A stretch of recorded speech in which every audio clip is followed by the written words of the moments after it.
Τζανσού, χαίρομαι πάρα πολύ που μου δίνεται η ευκαιρία να είμαι εδώ στην Κωνσταντινούπολη και να σου πάρω αυτή τη συνέντευξη, γιατί δεν ξέρω αν το γνωρίζεις και θέλω να σε ρωτήσω γι' αυτό. Στην Ελλάδα είσαι πάρα πολύ δημοφιλής.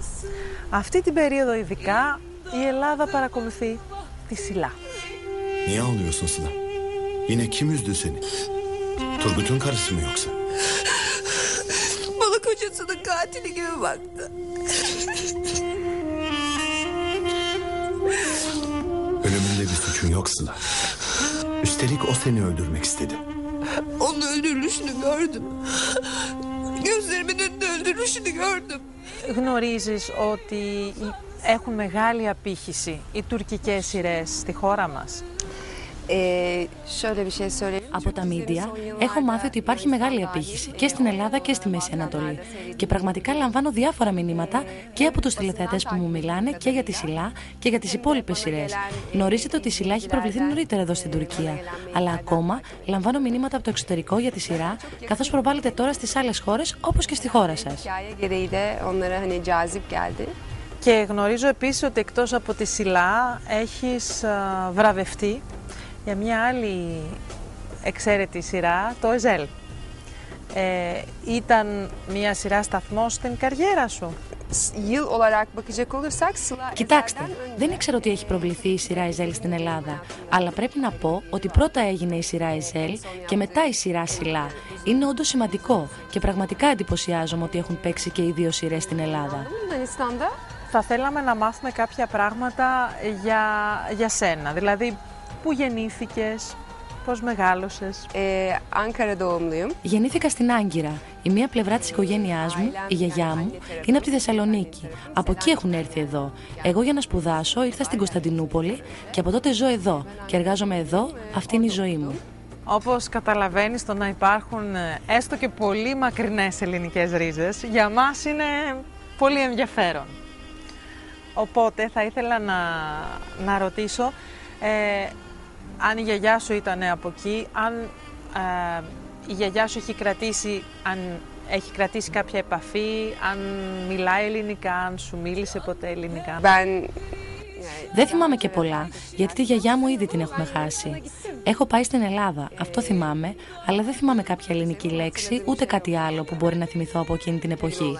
Όμως, επειδή έχουμε και πολλούς συγγενείς στη Σμύρνη, υπήρχε πάντα η επαφή, γιατί υπήρχαν συγγενείς γνωστοί που μιλούσαν ελληνικά, που είχαν μια επαφή πολύ πιο στενή.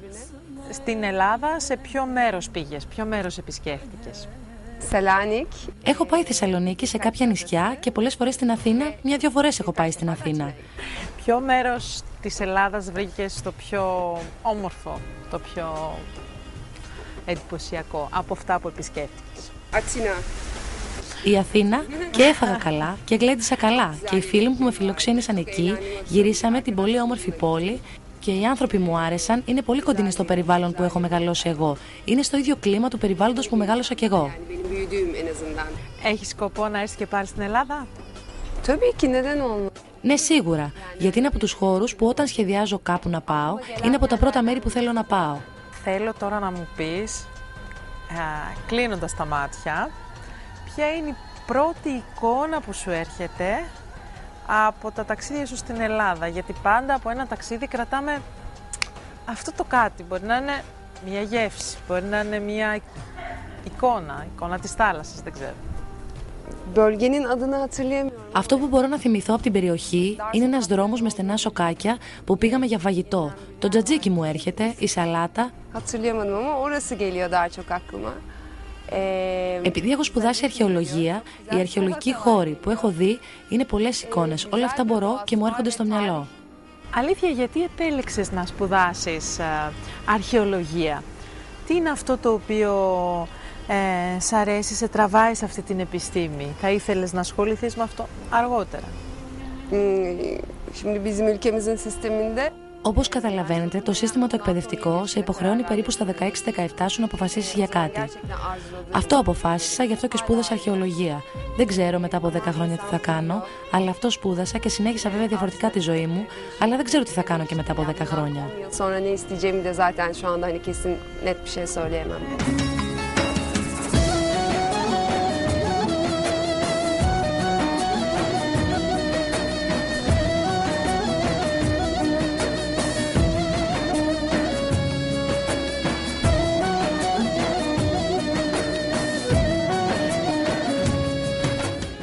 διαλέγοντας ένα μέρος της Κωνσταντινούπολης,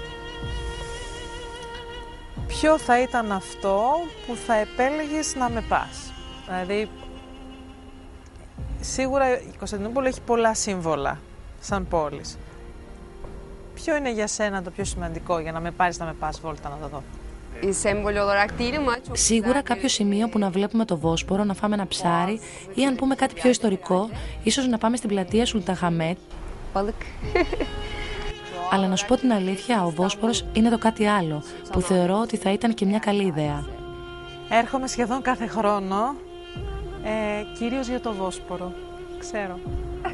Sıla, ben cahil biri olabilirim ama kızım aptal değilim. Senden bir şey istedim değil. Bana başka acı yaşatmayın. Acıyı biz istemiyoruz ki. O bize geliyor. Έχεις αδέλφια ή είναι μεγάλη η οικογένειά σου? Yok hayır.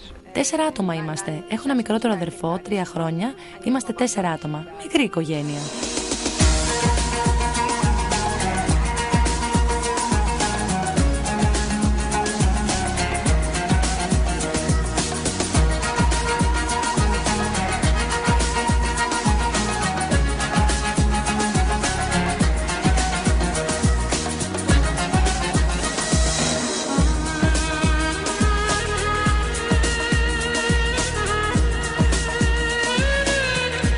Μεγαλώνοντας, το όνειρό σου ήταν να ασχοληθείς με τη δραματική τέχνη, να γίνεις ηθοποιός. Πέρασες μια περίοδο και από το modeling, από το χώρο της ομορφιάς. Ο κινηματογράφος με ενδιέφερε, αλλά αν έλεγα ότι όταν σπούδασα αρχαιολογία ότι θα γίνω ηθοποιός, δεν το γνώριζα. 10 χρόνια ασχολήθηκα με το modeling, δεν είναι και λίγος ο χρόνος. Αργότερα προέκυψε αυτό. Δεν το φανταζόμουν μετά από 10 χρόνια καριέρα στο modeling. Αλλά δεν ξέρεις ποτέ τι θα συμβεί στη ζωή και έτσι συνέβη και επιθυμώ να το συνεχίσω. Κάποια στιγμή έφυγες και από την Τουρκία και δούλεψες στο Παρίσι. Συμμετείχες σε κάποια ντεφιλέ εκεί, άρα έζησες και στο εξωτερικό. Περίπου 6 με 8 μήνες. Πράγματι ήμουν στο Παρίσι και εργάστηκα και εκεί. Ne oluyor Barat? Niye Şivan bu kadar telaşlı? Niye bu saatte ayaktasınız? Şirkette yangın alarmı çalmış. Önemli değil ama yine de gidip bir bakayım ben. Dikkatli ol. Bu haftaki ikinci yangın. Yangın yoksa da alarm yanlışlıkla çalmış olabilir.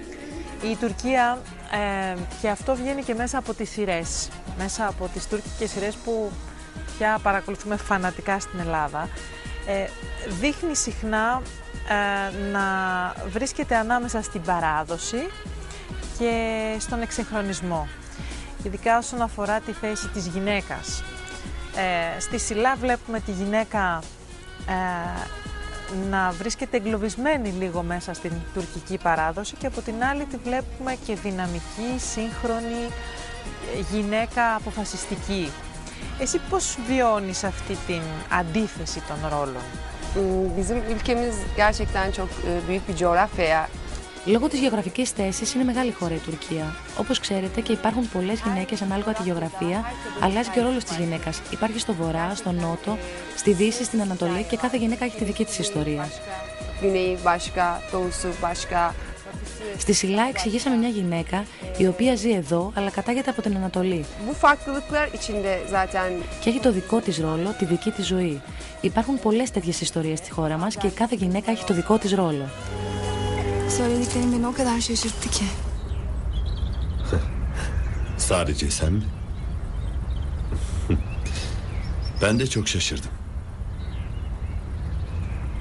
Koskoca aileyi ne hallere getirdin. Bu yüzden benim kocamsın. Bediren, bak ne mutlu sana. Orhan, seni çok seviyorum. Ben de seni çok seviyorum Sıla. Ben de seni. Εσύ μεγάλωσες στην Άγκυρα. Εκεί τα πράγματα είναι λίγο πιο συντηρητικά από ότι εδώ. Φαντάζομαι ότι ερχόμενοι εδώ είδες και μια διαφορά στη ζωή σου. Και Θα ήθελα να σε ρωτήσω πώς βιώνεις αυτή την, αν θέλεις, διαφωνία, δεν θα την πω σύγκρουση, διαφωνία των δύο διαφορετικών τάσεων στη χώρα σου. Υπάρχει η τάση του συντηρητισμού που είναι πιο κοντά στη θρησκεία, η μαντήλα, όλο αυτό, και υπάρχει και η τάση του εξυγχρονισμού. Αυτά τα δύο δεν συμβαδίζουν πάντα. Εσύ πώς τα βιώνεις? İşte gördüğümüz tek bir şey söyleyemem. Ναι, ήρθα από την Άγκυρα στην Κωνσταντινούπολη. Αργότερα, βέβαια, εγώ είχα και διασύνδεση με τη Σμύρνη, όπου δηλαδή ουσιαστικά κατάγομαι από τη Δύση. Και η Άγκυρα είναι ακόμα πιο κοντά στη Δύση. Αλλά λόγω της σειράς στη Σιλά, ναι, πήγα και στην Ανατολή, πιο βαθιά Ανατολή. Nasıl bir gerçek? Ben Ankara'dan sonra tabii ki İzmir bir bağlantım var. Ben ülkenin... Είδα και εκεί τα ήθη και τα έθιμα, τα έζησα, τα κατάλαβα. Δεν μπορώ να σας πω ποιο ήταν πιο καλό και πιο κακό, αλλά θεωρώ ότι ο κάθε άνθρωπος πρέπει να ζει τη ζωή του όπως την επιθυμεί και όπως πιστεύει ότι είναι σωστή. Δεν μπορώ να σου εκφράσω μια άποψη ξεκάθαρη, αλλά κάθε ζωή έχει τη δική της ομορφιά και αυτό διαπίστωσα σε αυτά τα ταξίδια.